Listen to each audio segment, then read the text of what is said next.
بغيت إلى حفظ السور كي أقطف من خير الدرر. আপনারা আবারও আমরা ওয়েলকাম জানাইলাম ইসলামিক লাইফস্টাইল। খিদির ভাই, মানুষের সাপ খায়, মাংকির ব্রেইন খায়, তো বলে দীর্ঘদিন বাঁচতে পারবো, এখজনের এখন এগুলো সব আমি নিজের উইটনেস করা। ইন্টারনেটে মাঝে মাঝে বইয়ে রাত্রে 2-3 ঘন্টা খাটাই, দেখি মিলিয়নস অফ মানুষে দেখে, মিলিয়নস অফ মানুষে কমেন্ট করে, এগুলা অনেক মুসলমান খাইরা ইনভলভ হইরা। What is this? এটা কি তা হালাল না হারাম? জনাব, শরীয়তর বিধান হইল গিয়া যে সবগুলা হালাল, কিন্তু যে বিষয়ে আল্লাহ রাসূল সাল্লাল্লাহু আলাইহি ওয়াসাল্লাম নিষেধ করছেন এই সমস্ত জিনিস হারাম। জেনারেল রুল হইল গিয়া সবগুলা হালাল। এখন হইল গিয়া কুকুর জায়েজ নাই, আল্লাহ রাসূল সাল্লাল্লাহু আলাইহি ওয়াসাল্লাম না করছেন। এখন আপনার বান্দর খাওয়া নিষেধ আইছে, নিষেধ। তো যে সমস্ত প্রাণীর কথা স্পষ্ট হাদিস আইছে যে নিষেধ না হয়, আল্লাহ রাব্বুল ইজ্জত কোরআন মজিদে কইছেন, এই ব্যাপারে তো আমরা জানা দরকার। এবং যে বিষয়ে এখন আমরা তো ফানিটটাকে ক্লিয়ার করছি, এখন আমরা এই বন জঙ্গলের মাঝে আমরা সাইরফাও থাকলেও কি তা হালাল নেই? এখন তো বাগরও আছে, বাল্লুকরও আছে। কিছুদিন পরে ফুড সংকট হইব, মানুষের তো অকল তো হালাল করে ফেলা দিব। আর হালাল কি তা খালি বিসমিল্লাহ আল্লাহু আকবার কইলেও হালাল হয়ে জীবনে এই ব্যাপারে, কারণ ওখান তো একটু বুঝাও কা। এই ক্ষেত্রে উলামা ইকরামের মত হইল গিয়া যে দেখুক যে একটা প্রেডিটার, এখন প্রেডিটার যে একটা প্রেডিটারে আপনি খাইতা না, যে একটা শিকার করে, ইটারে ফেকার পরিভাষা হয়ে জু মেখলাব জু নাব। এখন ওই লোকে তার আদ দিয়া যে একটা শিকার করে, ইটারে আপনি গ্রহণ করতে না। যেমন লায়ন, যেমন বাঘ, এগুলা তো আমরা খাবো হয় না, শিয়াল, এগুলা মোটেও গ্রহণ করা জায়েজ নাই। হালাল আর হারামর মাঝখানের জিনিসটারে কিতা আমরা মখরু কইনি না, কিতা মখরু জিনিসটা কিতা? মখরুরে হারাম কই না আমরা, মখরু হইল গিয়া যে কাজটা করা ঠিক। তো আমার একটু আপনি বুঝাও কা হালাল আর হারাম, তো মখরু আমরা কিলা নির্ধারিত করবো যে এই জিনিসটার মখরু? মখরু হইল গিয়া যে জিনিস আল্লাহ রাসূল সাল্লাল্লাহু আলাইহি ওয়াসাল্লাম অপছন্দ করছেন, ও জিনিসটারে আমরা হইমু মকরু। কিন্তু আমরা যে জিনিসরে আল্লাহ রাসূল সাল্লাল্লাহু আলাইহি ওয়াসাল্লাম নিজে আমল করছেন, পছন্দ করছেন হালাল, যেটারে তাই স্পষ্ট কইছেন হারাম, এগো হারাম, আর যেটারে মাঝে মধ্যে তাই অপছন্দ করছেন, ও কাজটা আমরা মকরু। এখন হালাল মদ আছে, হারাম মদ আছে, নিশাও হয়। যেমন আপনি যদি খাটলোর জুস খাইন, এগো অমনি নিশা হয়ে যায়, এগো দিয়ে বাংলাদেশে মদ বানানি হইতো, বাট এখন তো এগুলো অ্যালকোহল হিসাবে দেখা যান না। এখন এইসব জিনিসের মাঝে আপনি নিশার জিনিস কিলা আইডেন্টিফাইড করবা? ইজ দ্যাট বিকজ এর মাঝে অ্যালকোহল আছে, ওর ইজ দ্যাট বিকজ এগুলোর মাঝে খালি গ্রেপ ফ্রুট দিয়ে বানানি হয়েছে, বাট এগুলো অ্যালকোহলের পরিমাণ কমে গিয়ে হালাল হয়ে গেছে? এখন এটা আমরা বুঝতাম গেলা, একটু বুঝাও। আল্লাহ রাসূল সাল্লাল্লাহু আলাইহি ওয়াসাল্লাম কইলা যে কুল্লু মুসকিরিন হারাম, যে জিনিসে আপনার ইনটক্সিকেট করে এই সবগুলা হারাম। এখন হইল গিয়া যে নতুন যে ড্রিঙ্কসগুলা বাইর হইছে 0% অ্যালকোহল লেখা ড্রিঙ্কসের মাঝে, কিন্তু অনেকগুলার মাঝে আছে যে ভেরি স্মল অ্যামাউন্ট অ্যালকোহল আছে, ইনটক্সিকেট করে না। কিন্তু মুসলমান হিসাবে আমার তো এইগুলা খাওয়ার কথা নাই। আল্লাহ রাব্বুল ইজ্জতে কইরা যে মদর ব্যাপারে এখানে হারাম হইছন না, আল্লাহ রাব্বুল ইজ্জতে কইরা ইজতানিবুহু, তোমরা অনেক দূরে থাকিও। আল্লাহ রাব্বুল ইজ্জতে চাইলে তো কইতা হারাম, এই কথা না কইরা যে অনেক দূরে থাকিও। এর অর্থ কিতা? এর অর্থ হইল গিয়া যে তার খান্দা কাছে আমি আইতাম না, এমনও সময় আইব মানুষে যে একটা হারাম ওগুরে হালাল কইব। আমি উদাহরণ দেই আপনারে, ইমাম বুখারী রহমতুল্লাহি আলাইহি একটা হাদিস আনছেন, আল্লাহ রাসূল সাল্লাল্লাহু আলাইহি ওয়াসাল্লাম কইরা যে আমার উম্মতের মাঝে এমন মানুষ ও আইব যে ইস্তাহিল্লুনাল হিররা ওয়াল হারিরা ওয়াল খামরা ওয়াল মাআজিফ, তারা মদরে হালাল করার চেষ্টা করব।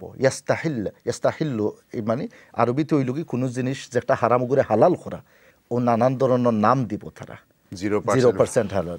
এবং দেখবা এটার পক্ষে আপনি নাই, মুঠিও না আমরা এগুলার। এটা তো আবার আরব, মানে বাংলাদেশ হোক আর আরব মহাদেশ হোক, যেখানে এত জনপ্রিয়তা হইছে এটার যে মানে ঊর্ধ্বে, কারণ মানে আমি হারাম খাই না কিন্তু একবারে হারামর খান্দাত আইছি, তো ওরকম অবস্থা কি না, আমরা এগুলারে পরিহার করতাম। সেনে আল্লাহ রাব্বুল ইজ্জত কইরা ফাজতানিবুহু, যত আপনার মদ আছে, যে বিষয়গুলো হারাম, এগুলা থেকে দূরে থাকো। আপনি হয়তো জানেন আরব দেশ, আমরা শুনি যে ইন্ডিয়াত এক গোষ্ঠী গরুর প্রস্রাব খায়, কিন্তু আরবেও কিন্তু উটোর প্রস্রাব খায়, দেখছেন? আলহামদুলিল্লাহ, আমরা তো সায়েন্স আছে, আমরার কাছে টেকনোলজি আছে, ট্রিটমেন্ট আছে, এগুলো অনেক ডিসকভারি আছে, কিন্তু আপনার উটোর প্রস্রাব গ্রহণ করা এগুলো তো আসলে ক্ষতিকর। আমি যে একটা স্টাডি করছি ব্যাপারে, অনেকে কইন যে এর মাঝে হাদিসও আছে, এই হাদিসরে মিসকোট করোয়, হাদিসর যে টেক্সটটা তার ব্যাকগ্রাউন্ড বুঝতে হইব। হাদিসরে আপনি লিটারালি নিতে পারতা না, তার ব্যাকগ্রাউন্ড দেখতে হইব, বুঝতে হইব কোন সময় কি তার লাগি হইছে, একটা স্পেসিফিক ঘটনার লাগি এটা হইছে। কিন্তু এখন যে ডালাভাবে ফতোয়া দেওয়া যে তার প্রস্রাব গ্রহণ করার মাঝে ফায়দা হয়েছে, কথাটা আসলে ভুল এবং গ্রহণযোগ্য নয়। অনেকে আবার বয়ান করেন যে বেহেস্ত মদ পাওয়া যাইব, সে মদে বলে নিশা হইতো না, সেই ক্ষেত্রে বেহেস্তিরা শুকরের মাংস কিতা পাওয়া যাইব নি? মোহতারাম, জান্নাত যে সমস্ত জিনিস মানুষের চাহিদা সব আল্লাহ রেডি রাখছেন। আমরা আসলে যখন চাই কোনো জিনিস, যে বিষয়ে আমার নলেজ আছে, যে জিনিসটা আমি দেখছি, আমি খাইছি, ওগুলা তো আমি জানি, কিন্তু জান্নাত আল্লাহ রাব্বুল ইজ্জত এমন সমস্ত জিনিস রেডি রাখছেন যেগুলো আমি দেখছি না। তো দুনিয়ার মদরে আখেরাতের মদর লগে আমি এখানে কম্পেয়ার করি, দুনিয়ার যে সমস্ত সুন্দরী মহিলা আছেন আখেরাতের লগে আমি যে কম্পেয়ার করি, এই কম্পারিজনটা হয় না। কিন্তু আল্লাহ রাব্বুল ইজ্জতে কুরআন মজিদে কইরা মাসালুল জান্নাতিল্লাতি উইদাল মুত্তাকুন, জান্নাতও প্রমিস করিয়া রাখছেন যে এখানেও মদ থাকবো, খিলা হইব, একবারে তার কৈফিয়ত এক আল্লাহ রাব্বুল ইজ্জতে বালা জানেন। তবে কথাটা সত্য যে এখানেও শরাব মদ আছে, বাট শুকরের মাংস পাওয়া যাইব নি কেন কইছেন নি আল্লাহ কোনো? এখানেও আছে করিয়া আমার জানা মতে কোনো হাদিসও কোরআনের আয়াতও নাই। একজন মানুষে যদি এখানে গিয়া চায়, আল্লাহর বান্দারও তো কমতি নাই, দুনিয়াতে আমি পাইছি না। তো এরকম চাহিদা থাকতো না, ডিফারেন্ট চাহিদা আমার তো ওখানেও যে এখানে তো এলা চাহিদা থাকতো দুনিয়ার না, চাহিদা দুনিয়ায় থাকতো না, নাই, পান সুপারি দইটা থাকতো না। এগুলো নিষেধ করা হয়েছে আপনার পরীক্ষা করার লাগি। জান্নাতও প্রবেশ করার পরে দুনিয়ার এভরিথিং তো ফরগেট করে লিবা আপনি কেন নিয়ামত পাইয়া। 1500 বছর আগে যে বিশ্বর যে আর্থসামাজিক যে অবস্থা আছিল বা ব্যাংকিং সিস্টেম আছিল, বর্তমানের ব্যাংকিং সিস্টেমের লগে হালাল আর হারামর একটা বিশাল ঘষাঘষি ওর ফাইন্যান্সিয়াল মার্কেট। অনেক উলামা হলে কইরা এক গড় ঠিক আছে, শুধু আমায় জিতে পারবাই। বড় বড় তাকি উসমানী নামও লইলেই আমি, তাকি উসমানী হিসাবে তোমার ফতুয়াও দিলেইছেন, অনেকে লইছেন। আপনি এইসব জিনিসটাকে কীভাবে দেখুন as a British brought up? Because Allah directly আপনার আয়াত কইরা যদি তুমি সুদর কান্দাত যাও তার লগে জড়িত, তাহলে তুমি এবং আমার লগে এবং আমার নবীর লগে তুমি জিহাদ ঘোষণা করলাই।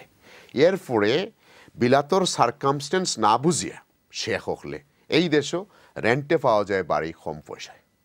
এই দেশও আপনার যদি এতই তোমার গড় কিনতে হয়, আপনি এখনও লিভারপুল গেলে 50,000 পাউন্ডে বাড়ি কিনতে পারবা, এখনও যদি আপনি সাইন হালালভাবে থাকতেছেন। কিন্তু এই ফতুয়াটা এমনভাবে মুসলিম ওয়ার্ল্ড হইছে, ওয়ার ফলে কিছু কিছু ইসলামিক ব্যাংকিং ফ্যাসিলিটি হিসাবে এদেশও আইয়া, কিন্তু তারা নন ইসলামিক ব্যাংকর সিস্টেমে সব কিছু করে এবং তারা পয়সাগুলো ফিক্স করিলায়। কিন্তু anything in Islam I was learned and told fix করিলে ওটা ওরা ইন্টারেস্ট হওয়া হয়। আপনি এটা আমার একটু বুঝিয়ে হোক, এটা কোনভাবে হালাল হইল বা এখনও হালাল হইছে না এখনও গ্রে রয়েছে, এটা খুব একটা বিশাল বড় প্রশ্ন আমার সমাজের।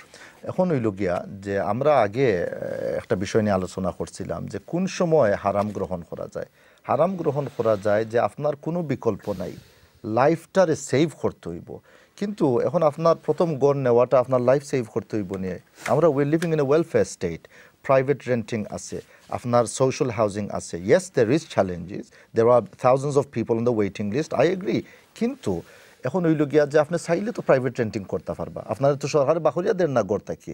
অতএব দিস আইডিয়া যে প্রথম গড় জাইজ আছে, এই কথাটা আসলে কোরআন হাদিস ওর লগে সাংঘর্ষিক এবং এই কথাটার সমর্থন করা যায় না। আর একটা প্রশ্ন কুইক করতে ওর যে শরীরে অসুস্থতা থাকলে রক্তর প্রয়োজন বা অর্গান এইসব যদি অমুসলমানের কাছ থেকে নেওয়া, এটা হালাল হইব নি? হালাল হইব মাহি ভাই, কোনো বাধা নাই। এই ক্ষেত্রে উলামা একরামে কইরা যে গ্রহণ করা জাইজ হইব, কারণ অর্গানটা তো অপবিত্র নাই, অর্গান তো আল্লাহ রব্বুল ইজ্জতেই তারে দিছন। এখন ওই লোকে তার অপবিত্র, ওই লোকে তার বিশ্বাস, আল্লাহরে বিশ্বাস করছে না, আল্লাহ রব্বুল ইজ্জতে তার ফয়সালা করবা যে তার অবস্থাটা কী হইব, তার পরিণতি কী হইব, কিন্তু তার অর্গান নেওয়াটা ঠিক আছে। আমরা যে দেশে থাকি এই দেশে যে উপায়ে আমরা হালাল জবাই করি, এটা একটা কন্ট্রোভার্সিয়াল সাবজেক্ট। তারা স্ট্যান্ড করা হয়, তারা ইলেকট্রিক শক দেওয়া হয়, কিন্তু আমরা তো আর কোনো অপশন নাই। এটাতে কিন্তু আল্লাহ সুবহানাহু ওয়া তাআলা আমরা মাফ দিবানি না দিতা নাই কি তা মনে করি? মোহতারাম, আমরা ট্রাই করতাম। আমি মনে করি as a Muslim community as a উম্মা, এই বিষয়ে আমরা যৌথভাবে কাজ করার দরকার। যে বিষয়ে আমারে আপনারে এফেক্ট করে, নতুন প্রজন্মরে এফেক্ট করে, এভরি পার্সনের এফেক্ট করে, আমরা যৌথভাবে কাজ করতাম। এখন হইল গিয়া যে মুসলিম মেথড অফ স্যাক্রিফাইস হইল গিয়া আসলেই সবচেয়ে পিওরেস্ট অ্যান্ড ক্লিনেস্ট মেথড। আমরা আসলে এই বিষয়টারে উপস্থাপন করতাম পারছি না। আজকে দেখুক আপনি ফাস্ট ফুড চেইন, হাই মেইন বিগ কোম্পানিজ, আমি আর নাম নিলাম না, thousands and thousands of burgers are being sold, chicken is being sold. এখানেও কোনো এতরাজ নাই, এখানেও কোনো প্রবলেম নাই। কিন্তু মুসলমানে যখন কুরবানির সময় তার গরুরে সুন্দর করে জব করে আল্লাহর নামে, আল্লাহর হাবিব সাল্লাল্লাহু আলাইহি ওয়াসাল্লাম করে চাক্কু দেখাইও না, তার এমন বাটে খাই তার জব করিও যাতে করে হে কোনো পেইন অনুভব করে না। আজকে এগুলার একটা চ্যালেঞ্জ হিসাবে এই সমাজও মানুষে নের, কিন্তু আমরা এগুলা টেকল দেওয়ার লাগিয়া এই কনসেপ্টটারে আমরা মানুষের মাঝে আরও বুঝাইয়া তুলিয়া ধরার চেষ্টা করতাম। থ্যাংক ইউ, অনেক সময় দিয়েছেন। অ্যান্ড আপনি কয়েক মিনিটে, আপনি 1 মিনিটে আপনি কমপ্লিট হালাল হারামের উপরে আপনি একটু কনক্লুশন আনুক। অনেক বড় সাবজেক্ট কিন্তু। আল্লাহ রব্বুল ইজ্জতে আমারে মুসলমান হিসেবে মনোনীত করছেন এবং ইসলাম দিয়ে আমারে মালামাল করছেন। আমার দায়িত্বই লগিয়া এমন কিছু কাজ করা যে কাজ করলে আল্লাহ রব্বুল ইজ্জত খুশি হইবা। আল্লাহ রব্বুল ইজ্জতে চাইন যে আমি হালাল গ্রহণ করি। হালাল গ্রহণ করলে আমার স্বাস্থ্যর লাগি বালা, আমার ইমানোর লাগি বালা। হারাম খাইলে আমার ইমানোর লাগি ক্ষতিকর এবং সবচেয়ে গুরুত্বপূর্ণ বিষয় লোকে আল্লাহ রব্বুল ইজ্জত আমার প্রতি নারাজ হইবা।